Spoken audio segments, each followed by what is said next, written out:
Big boss Malayalam season 6-ൻ്റെ 50-ാമത്തെ episode ഇതിപ്പോൾ കഴിഞ്ഞു. നമ്മൾ പ്രതീക്ഷിച്ച രണ്ട് വിഷയങ്ങളും ലാലേട്ടൻ പറഞ്ഞു, രണ്ടും രണ്ട് രീതിയിൽ.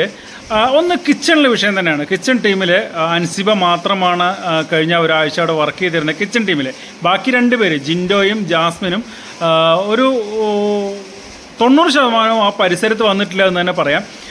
ജിൻഡോ പിന്നെയും ഇടയ്ക്ക് വന്നിട്ട് പാത്രം കഴുകുന്ന ഒരു പണിഷ്മെൻറ്റ് 3 ദിവസം കിട്ടിയിട്ടുണ്ടായിരുന്നു, പാത്രം കഴുകുക എന്നുള്ളത്. അതിനുവേണ്ടി വന്നിട്ടുണ്ടായിരുന്നു. പിന്നെ ചോറൊക്കെ വെച്ചു എന്നൊക്കെ ജിൻഡോ പറയുന്നുണ്ട്. പക്ഷേ ജാസ്മിൻ ആ പരിസരത്തേക്കേ വന്നിട്ടില്ല. ജാസ്മിൻ പറഞ്ഞ എന്തെങ്കിലും ആവശ്യമുണ്ടെങ്കിൽ എന്നെ വിളിച്ചോ എന്ന് പറഞ്ഞിട്ട് വേറെ എവിടെയെങ്കിലും പോയിരിക്കും. വേറെ എവിടെയല്ല, വാഴത്തോട്ടത്തിലേക്കാണ് പോകുന്നത്. പക്ഷേ ലാലേട്ടൻ എടുത്തു പറഞ്ഞു, അങ്ങനെയല്ല ചെയ്യേണ്ടത്. കിച്ചൺ ടീമിലെ ആളുകൾ കിച്ചണിൽ തന്നെ വേണം. എന്തെങ്കിലും അത്യാവശ്യം വരുമ്പോൾ ഈ കിച്ചണിൽ പാചകം ചെയ്തുകൊണ്ടിരിക്കുന്ന ആൾക്ക് ഇവരെ പോയി വിളിച്ചു കൊണ്ടുവരാൻ പറ്റില്ല എന്ന് ലാലേട്ടൻ വ്യക്തമാവുന്ന രീതിയിൽ പറഞ്ഞിട്ടുണ്ട്.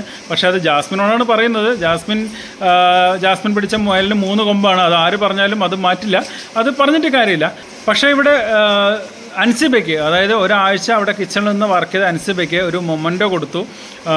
അൻസിബയ്ക്ക് അത് ഒത്തിരി സന്തോഷമായെന്ന് തോന്നുന്നു. കാരണം അത്രയും വർക്ക് ചെയ്തിട്ട് അൻസിബയെ പരിഗണിക്കാതെ പോയിരുന്നെങ്കിൽ ചിലപ്പോൾ വിഷമായേനെ.